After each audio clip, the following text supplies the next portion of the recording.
한 주의 가운데를 지나가며 또 삶의 여정을 살아가시는 성도님들이 또 주님의 전에 나오셨습니다. 우리가 주일 예배를 통해서 세상을 향해 나아가 파송을 받고 나가서 3일 동안 삶을 살다가 다시 주님을 만나러 이곳에 모였습니다. 이 자리에 오신 모든 분들을 주님의 이름으로 또 환영하고 축원합니다. 특별히 그리스도인의 삶 가운데 우리는 예배를 굉장히 중요하게 생각을 합니다. 어쩌 보면 예배는 매일매일 우리의 삶과 같이 반복된다고 하겠습니다. 반복되는 예배는 또 교회의 절기를 따라서 진행이 되고 있습니다. 이제 다음 주 수요일은 사순절의 시작인 제의 수요일이 시작이 됩니다.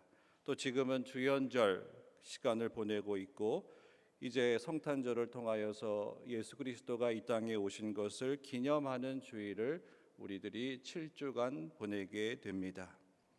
예수 그리스도의 탄생을 기념하고 난 이후로는 고난 받으시는 예수 그리스도를 기억하며 사순절을 보내게 됩니다. 오늘 예배에 참석한 우리 성도님 모두에게 예수님은 때를 분별하기를 원하십니다. 매일 반복되는 것 같은 예배이지만 예배는 때를 따라서 또 절기를 따라서 교회력을 따라서 진행이 되고 있습니다. 1년 단위로 진행되는 그 예배를 우리가 분별하여서 그 뜻을 분별하여서 예배에 참여하게 될 때에 우리는 좀 더 하나님께 가까이 나아갈 수 있습니다. 우리가 예배를 통해서 때를 분별하는 것이 중요한 이유는 하나님을 더 잘 알기 위해서입니다. 매번 반복되는 예배를 통해서 하나님께 더 나아가기 위해서는 지금 어떤 마음으로 또 어떻게 준비하고 예배에 참석해야 하는지를 우리가 먼저 알고 준비하고 나가야 하기 때문입니다. 예수님은 공적인 목회를 하시는 동안에 때를 분별하는 것이 중요하다고 여러 번 강조하셨습니다. 그 때를 분별하지 못하면 마지막 심판의 때를 준비하지 못하게 될 것이고 그 심판의 때를 잘 준비하지 못하면 어리석은 처녀들과 같이 우왕좌왕하다가 그 하나님 나라에 들어가지 못하게 된다고 여러 번 말씀하셨습니다. 요한복음 7장 6절에 보면 예수께서 가라사대 내 때는 아직 이르지 아니하였거니와 너희 때는 늘 준비되어 있느니라 이렇게 말씀하십니다. 만약 오늘 예수님께서 이곳에 오셔서 오늘 이 자리에 있는 사람들만 하나님 나라에 들어갈 수 있다 이렇게 말씀하신다면 주일까지 왔었는데 오늘 참여하지 못해서 하나님 나라에 가지 못하게 된다면 얼마나 억울할까. 그런 마음으로 우리는 매 예배를 최선을 다해서 참여해야 합니다. 로마서 12장 1절과 2절에 보면 그러므로 형제들아 내가 하나님의 모든 자비하심으로 너희에게 권하노니 너희 몸을 하나님이 기뻐하시는 거룩한 산 제물로 드리라. 이는 너희가 드릴 영적 예배니라. 너희는 이 세대를 본받지 말고 오직 마음을 새롭게 함으로 변화를 받아 하나님의 선하시고 기뻐하시고 온전하신 뜻이 무엇인지 분별하도록 하라 말씀하셨습니다. 오늘 이 자리에 와서 우리가 거룩한 산 제사 제물로 하나님께 다 드리는 그러한 예배가 되어야 합니다. 그리고 이 예배를 통해서 하나님께서 오늘 나에게 해주신 말씀이 무엇인지 듣고 깨달아 분별해야 한다는 말씀을 우리에게 해주십니다. 그래서 우리가 예배에 참석할 때마다 점검해야 할 것이 두 가지가 있습니다. 첫째는 때를 분별하는 것과 둘째는 하나님의 뜻을 분별하는 것입니다. 이제는 주님의 탄생을 기뻐하는 예배에서 주님의 고난에 동참하는 예배로 바뀌는 때가 되었음을 알아야 합니다. 그리고 그 변화의 타이밍을 놓치지 말아야 합니다. 그렇게 하지 않으면 하나님께로 더 가까이 나아갈 수가 없기 때문입니다. 높은 산 등반의 조회가 깊은 그 사람의 말에 따르면 그 높은 산을 등반하는 최적의 시간은 밤 12시라고 합니다. 몸의 상태는 최악이지만 밤에는 눈이 단단히 얼어 있어서 눈 사태가 일어날 위험이 없기 때문입니다. 해발 6,000m가 넘는 거대한 산, 그 산을 등반한다고 하는 것은 산소 결핍과 눈 사태의 위험이 도사리고 있습니다. 해가 뜨는 그 시작, 그때에 우리의 몸, 우리의 컨디션은 좋지만 그때가 되면 따뜻한 공기와 차가운 공기가 섞이게 되어서 눈 사태가 날 위험이 높다고 합니다. 역설적에게도 우리의 몸 상태는 최악이지만 그 최악의 밤에 출발하는 것이 정상을 정복하는 최적의 시간이라고 등반가는 이야기합니다. 우리의 상황도 이와 다르지 않을 것입니다.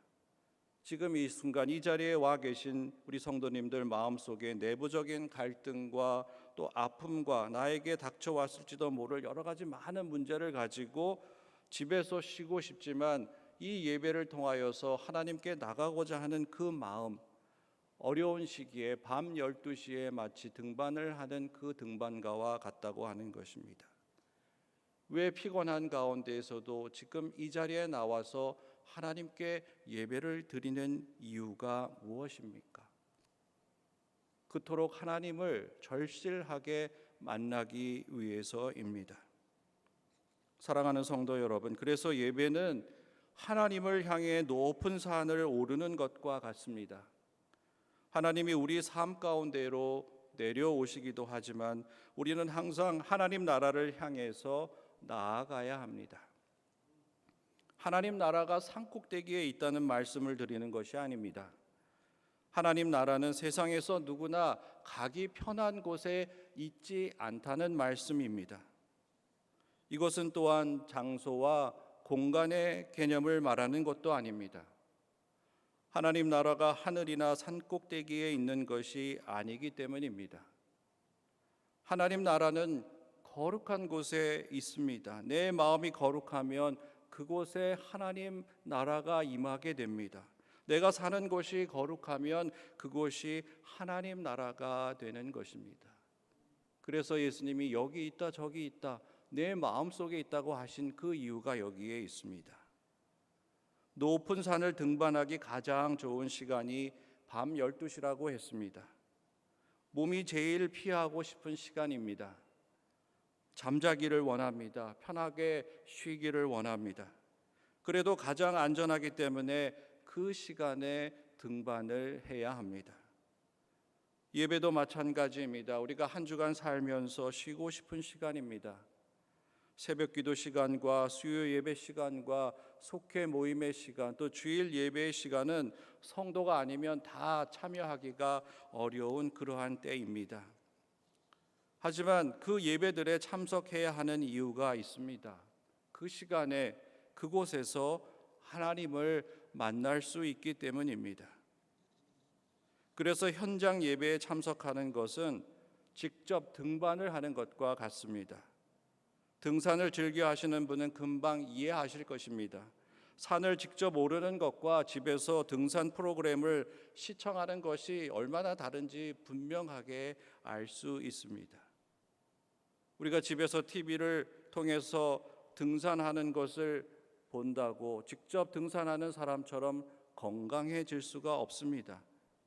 마찬가지로 신앙이 성장하기 위해서는 현장 예배에 참석하고 봉사와 헌신을 하면서 교제와 돌봄의 자리에 그 현장에 있을 때에만 하나님을 만나고 경험할 수 있기 때문에 신앙이 성장할 수 있습니다. 뉴욕의 즉결 재판부의 한 노인이 피고인석에 초라하게 서 있었습니다. 그 노인은 배가 고파서 빵을 훔쳤기 때문입니다. 판사는 그에게 $10의 벌금형을 선고했습니다. 그리고 즉시 자기 지갑에서 $10 지폐를 꺼냈습니다. 저 사람의 벌금을 내가 내겠습니다. 이토록 배고픈 사람이 뉴욕 거리를 헤매는 동안 나는 너무 좋은 음식을 배불리 먹었기 때문입니다. 그래서 내가 벌금을 대신 내겠습니다. 그리고 그가 쓰고 온 중절 모자에 10달러를 넣고서 그 모자를 재판장에 돌렸습니다. 그래서 감동을 받은 몇 사람들이 지갑을 열어서 모자 안에 돈을 넣었습니다. 그리고 그 노인은 벌금 10달러를 내고도 47달러를 더 가지고 법정을 나갈 수 있었습니다. 그 판사는 법도 살리고 사랑도 실천했습니다. 그리고 그는 그 후에 뉴욕의 시장이 되었습니다. 이처럼 사랑의 실천은 생각 속에 있지 않습니다. 사랑의 나눔은 생생한 삶의 현장에 있었습니다.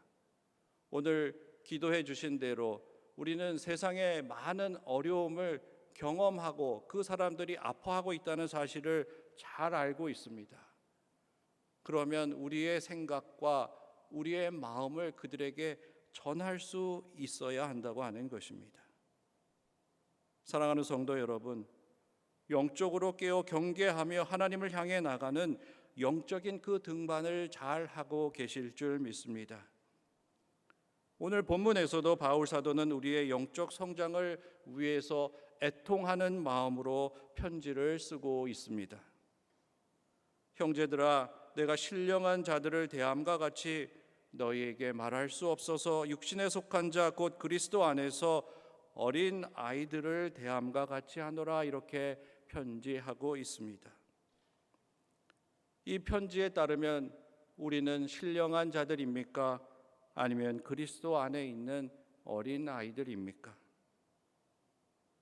사도 바울은 이 문제를 굉장히 심각하게 받아들이고 있습니다. 교회 안에 신령한 어른들이 있어야 어린이들을 양육하고 성장시킬 수 있도록 도울 수 있기 때문입니다. 그런데 고린도 교회는 그렇게 하지 못했습니다. 내가 너희를 젖으로 먹이고 밥으로 아니하였노니 이는 너희가 감당하지 못하였음이거니와 지금도 못하리라. 영적으로 신령한 사람은 배고파 빵을 훔친 노인의 문제를 벌금을 내준 그 판사와 같이 공감하고 행동하고 실천합니다. 그러나 어린아이와 같은 사람은 그 노인의 잘못을 탓하고 비난합니다. 마찬가지로 영적으로 신령한 사람은 늦은 밤에 하나님을 향해 가는 등산을 마다하지 않습니다. 세상에서의 삶이 고단하고 피곤하여서 누워서 쉬고 싶지만 하나님을 향한 그 영적인 등산을 하기 위해서 예배에 꾸준하게 참석합니다. 지친 영혼과 몸을 가진 우리에게 사도 바울은 야속하지만 이렇게 말하고 있습니다. 너희는 아직도 육신에 속한 자로다. 하지만 사도 바울은 연약한 우리를 책망하는 것으로 말씀을 마치려고 하지는 않았습니다. 그렇게 지치고 힘든 상황에 놓여 있는 우리가 누구인지를 다시금 생각나게 또 가르쳐 주었습니다. 우리는 하나님의 동역자들이요, 또 너희는 하나님의 밭이요 하나님의 집이라고 말씀하셨습니다. 그래서 오늘 우리는 이 저녁 이 세 가지를 분명하게 기억해야 합니다. 나는 하나님의 동역자입니다. 나는 하나님의 밭입니다. 그리고 하나님의 집입니다. 동역자는 함께 일하는 사람입니다. 그래서 하나님의 일꾼입니다. 그런데 일꾼이라는 이 어감이 마음에 들지 않습니다. 부담이 됩니다. 내가 지금 힘들게 직장 생활하고 집으로 돌아가지 아니하고 또 가정에서 여러 가지 많은 일들을 하고 이 자리에 왔는데 교회에서도 여전히 일꾼의 삶을 살아야 하는가? 그래서 요즘 성도님들은 작은 교회나 개척교회를 피해서 대형 교회에 출석하는 것을 선호합니다. 저희 교회도 매주일 새로 등록하시는 분들이 늘어나고 있습니다. 새신자가 와서 등록을 하면 먼저 제가 만나 기도를 합니다. 이어서 바나바가 정해지고 4주간 새신자 교육이 시작이 됩니다. 그리고 그 새신자 교육이 끝나면 예배 중에 수료식을 하고 우리가 함께 축원 찬양을 부르며 축하해 줍니다. 그런데 문제는 그때부터 시작이 됩니다. 속회를 편성하고 속회에서 잘 양육하고 교회에서 원주제일교회에서 성도의 삶을 잘 살아갈 수 있도록 우리가 동역해 주어야 하는데 그렇게 하지 못하고 있습니다. 속회가 코로나 때문에 잘 운영돼 있지 못했기 때문입니다. 그래서 속회를 편성해도 속회가 모이지 않기 때문에 양육과 교제가 되기 어려운 것이 현재 우리 교회의 모습입니다. 그래서 그들을 양육할 수 없고 그들과 교제할 수 없어서 쭈뼛쭈뼛 몇 주간 교회에 나오다가 또 교회에서 관심을 가지지 못하면 멀어지고 또 교회를 나오지 않는 상황이 일어나게 됩니다. 그래서 동역자가 필요한 이유가 바로 여기에 있습니다. 교회는 공동체입니다. 교회 공동체 안에 있는 모든 지체가 건강하게 잘 활동을 하게 될 때에 그 교회는 하나님 앞에 온전히 설 수 있습니다. 다음으로 나는 하나님의 밭입니다. 농부가 밭에 씨를 뿌리는 이유는 추수 때의 열매를 거두기 위해서입니다. 먼저 하나님의 일꾼이 된 우리들이 동역하면서 하나님 말씀의 씨를 심었고 물을 주었습니다. 바울과 아볼로가 열심히 한 일들을 우리도 했습니다. 고단한 세상 삶을 살면서도 예배에 참석하는 이유는 하나님 말씀의 씨를 심기 위해서입니다. 그 말씀의 씨는 하늘에서 이렇게 뚝뚝 떨어지는 것이 아닙니다. 우리가 의도적으로 말씀을 읽고 듣고 그대로 실천할 때에 그 말씀의 씨가 우리 마음밭에 심어지게 됩니다. 그 말씀이 심어진다고 끝이 나는 것도 아닙니다. 계속해서 물을 주어야 합니다. 성령의 생수가 나의 마음밭에 부어지기를 간절히 기도해야 합니다. 그래야 나의 마음의 밭이 옥토가 될 수 있습니다. 그리고 그 마음밭에 심어진 말씀의 씨가 자라나기 시작합니다. 그 말씀의 씨가 마음밭에서 자라난 사람만이 하나님의 동역자가 될 수 있습니다. 하나님의 일꾼이 될 수 있습니다. 이것은 하기 싫은 단순한 노동이 아니라 기쁨으로 순종하는 삶이 되기 때문입니다. 그래서 교회에서 집사로, 권사로, 장로로 사는 것이 부담이 되는 것이 아니라 기쁨으로 은혜를 누리며 살아가게 됩니다. 더 헌신하고 더 동역하게 되면 하나님께서 힘을 부어주시고 말씀으로 채워주셔서 그 삶이 더욱더 풍성해지기 때문에 그렇게 수고하는 것이 피곤하지 않게 느껴지는 것입니다. 그러한 귀한 삶을 살아가시는 성도님들이 다 되시기를 주님의 이름으로 축원을 드립니다. 마음밭에서 씨가 자라나고 열매를 맺은 사람은 교회 공동체를 위해서 영적인 그 등반에 참여하는 것을 마다하지 않고 오히려 즐거워합니다. 왜냐하면 높은 산을 오르면 오를수록 내가 영적으로 더 건강해지고 풍성한 은혜를 경험하게 되기 때문입니다. 또 그 산을 오르면서 내가 지금까지 알지 못했던 하나님을 더 많이 알게 되어서 하나님과 깊은 영적인 교제를 할 수 있기 때문에 그 어려운 시간에 등반하는 것이 너무나 즐겁기만 합니다. 영적인 등반을 통해 건강해진 사람은 세상에서의 삶이 두려움과 부담에서 즐거움과 기대로 바뀌어지기 시작합니다. 마음의 밭에서 자라난 씨앗을 통해서 영적인 열매가 맺어지게 되고 세상에서의 삶도 하나 둘씩 풀려나가기 시작하기 때문입니다. 깊은 산골에 사는 농부 남편은 한 달에 한 번 장을 보러 나가면 3일씩 걸렸습니다. 그때마다 아내는 3살 된 딸과 둘이 같이 난 아이들과 함께 지내야 했습니다. 그런데 한 번은 아내가 장작더미를 이렇게 드는 순간 갑자기 독사가 그 아내의 발을 물었습니다. 독사의 독이 온몸에 퍼지는 것을 느낀 아내는 필사적으로 아궁이에 불을 지피고 아이들을 위해서 우유를 데우고 음식을 장만하기 시작했습니다. 빨래를 개고 남편이 돌아올 동안 아이들이 먹을 수 있는 것들을 만들기 시작했습니다. 그런데 땀은 비오듯 하고 점점 마비되는 몸을 움직이려고 애쓰느라고 얼마나 힘든지 온 몸이 땀으로 흠뻑 젖게 되었습니다. 몇 시간이 지난 후에 아내는 자신이 아직도 살아있는 것을 알고서 깜짝 놀랐습니다.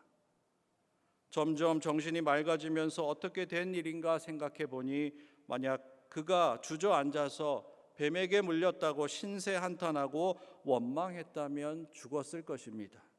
그러나 아내는 자신이 죽기 전에 남편이 돌아올 동안 먹을 것을 준비해 주기 위해 수고한 것이 그를 살렸던 것입니다. 이처럼 온전한 사랑은 두려움을 몰아내고 자신을 살리는 계기가 되었습니다. 일상생활 가운데 악한 마귀는 몰래 우리를 찾아와서 영적으로 마비시키는 그 독을 주입합니다. 그래서 우리를 나태하게 만듭니다. 무기력하게 만듭니다. 그리고 세상 일에, 육적인 일에 몰두하게 합니다. 그래서 서서히 영적으로 움직이지 못하게 하고 죽음에 이르게 합니다. 그렇기 때문에 뱀에 물린 그 농부의 아내처럼 필사적으로 움직여야 합니다. 그것만이 살 길입니다. 우리가 힘들어도 예배에 꾸준히 참석해야 하는 이유가 바로 여기에 있습니다. 구별된 시간과 장소를 정해서 우리가 기도의 생활을 계속해야 하는 이유가 바로 여기에 있습니다. 언제 어디서 독사와 같이 우리를 공격하는 그 악한 무리가 우리 삶 가운데 도사리고 있는 그 상황을 우리가 알 때에만 그들을 막아낼 수가 있습니다. 이것이 영적으로 깨어 있는 것이고 쉬지 않고 기도 생활을 해야 하는 이유입니다. 한번 곰곰이 생각해 보십시오. 하루에도 여러 번 악한 사탄의 유혹과 공격을 우리가 받고 있습니다. 그것을 알지 못하면 우리가 영적으로 깨어 있지 못하기 때문입니다. 오늘 본문에도 그 내용이 나오고 있습니다. 너희 가운데 시기와 분쟁이 있으니 어찌 육신에 속하여 사람을 따라 행함이 아니리요. 어떤 이는 말에다에 나는 바울에게라 하고 다른 이는 나는 아볼로에게라 하니 너희가 육신의 사람이 아니리요. 이렇게 사도 바울이 이야기합니다. 사도 바울은 분명하게 이야기합니다. 육신의 사람들이 사탄의 공격을 받는다고 말하고 있습니다. 그리고 육신에 속한 사람들이 사탄이 넣어준 그 독 때문에 영적인 기능이 마비되어서 다툼과 분쟁을 일으킨다고 말하고 있습니다. 그러나 성령 안에서 영적으로 깨어 있는 사람들은 악한 마귀가 아무리 몰래 와서 그 독을 우리에게 주입한다 하더라도 그 독은 우리를 해하지 못할 그러한 일의 경험을 우리가 해야 한다는 것입니다. 오히려 그 독이 우리를 해하지 못할 뿐만 아니라 오히려 영적으로 무장된 사람들은 그 영을, 악한 영을 공격하고 무력화시킬 수 있다고 하는 말씀입니다. 사랑하는 성도 여러분, 하나님의 말씀이 나의 마음밭에서 잘 자라고 열매를 맺어야 하는 중요한 이유가 바로 여기에 있습니다. 그 말씀으로 우리가 경계를 세우고 건강해지고 분별하고 모든 것을 잘 막아낼 수 있기 때문입니다. 하나님 말씀이 내 안에서 자라나고 있기 때문에 내가 육에 속한 사람이 아니라 성령의 사람이 되기 때문입니다. 그 말씀의 씨는 나의 마음밭의 상태에 따라서 자라나기도 하지만 그 밭이 옥토로 유지하지 못하면 그 씨는 곧 말라 죽게 됩니다. 그래서 예배를 통해서 그 말씀으로 심겨진 그 씨의 상태와 내 마음의 상태를 늘 이 예배를 통해서 점검해야 하는 그 이유가 얼마나 중요한지 오늘 이 저녁에 우리가 분명하게 알아야 합니다. 육에 속한 사람은 씨를 누가 심었는지 누가 물을 주었는지를 살피면서 분쟁하기만을 원합니다. 그러나 영에 속한 사람은 하나님께서 자라나게 하심에 감사드리고 더 잘 자라도록 영의 양식과 또 생수를 예배를 통해서 공급해 주면서 더 많은 열매를 맺게 되고 풍성한 삶을 누리며 살게 됩니다. 사랑하는 성도 여러분, 하나님께서 나를 동역자로 부르신 이유는 달란트를 맡겨주시기 위해서입니다. 그것은 기업을 하나 우리 각 성도님들에게 맡겨주신 것과 같습니다. 그 기업은 바로 하나님의 집입니다. 기업으로 받은 하나님의 집을 잘 건사하고 계십니까? 하나님이 맡겨주신 그 기업인 하나님의 집은 영적으로 깨어 기도하며 훈련받은 사람들만이 잘 돌볼 수 있고 가꿀 수 있습니다. 그래서 사도 바울이 오늘 본문 말씀을 통해서 강조하는 핵심 내용은 신령한 자들이 되라는 것입니다. 신령한 자들은 어린아이와 같은 사람이 아니고 젖을 먹는 사람이 아니라 밥을 먹는 사람이라고 분명하게 말씀하고 있습니다. 젖은 구원의 계시의 사실들을 선포한 첫 전도의 말씀입니다. 그러나 그 단단한 음식은 그 의미를 밝혀서 신령한 자들에게 말하는 지혜의 말씀입니다. 젖은 복음의 시작이고 밥은 복음의 해석입니다. 진정한 말씀의 선포는 언제나 듣는 이에게 받아들여지게 마련입니다. 그래서 우리는 늘 젖을 먹는 것뿐만 아니라 이제는 성장한 어른이 되어서 신령한 자들이 되어서 하나님께서 해석해 주시는 지혜의 말씀을 듣고 거룩하여지고 신령한 자로 성장해 나가야 한다고 말씀하고 있습니다. 믿음에는 성숙의 과정이 필요하기 때문에 믿음에 있어서 어린아이는 아직 하나님의 지혜에 심오한 진리를 소화할 수가 없습니다. 그래서 우리가 영적으로 깨어 기도하고 분별해야 하는 이유는 바로 딱딱한 음식을 먹을 수 있도록 소화 기능을 우리가 그 기능을 자라나게 하기 위해서입니다. 영적으로 성장하지 못하면 어린 아이의 그 수준에 머물러 있을 수밖에 없습니다. 그러면 육신에 속한 사람이 되고 죄와 악한 영에 이끌려 다니면서 분쟁과 다툼만을 일으키게 됩니다. 미움과 불만과 시기와 질투와 온갖 악한 것들이 그 마음밭에 뿌려지고 심겨지고 자라나서 그 밭은 곧 쓸모없는 밭이 되고 맙니다. 그곳으로 영적인 기근과 목마름으로 하나님의 집은 결국 무너져 내리게 됩니다. 그러면 모든 것은 끝이 나고 악한 영의 승리로 막을 내리게 됩니다. 이제 예배에 참석하신 성도님들은 다시 농부의 마음으로 팔을 걷고 주어진 나의 영적인 밭과 집을 청소하고 가꾸고 돌보아서 추수 때에 열매를 많이 맺으시는 그러한 밭을 소유하시는 성도님들이 다 되시기를 주님의 이름으로 축원을 드립니다.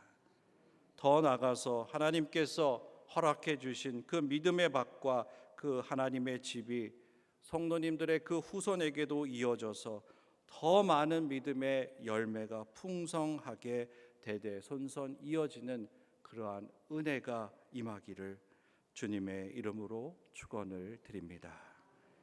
기도하겠습니다. 사랑의 주님, 감사합니다.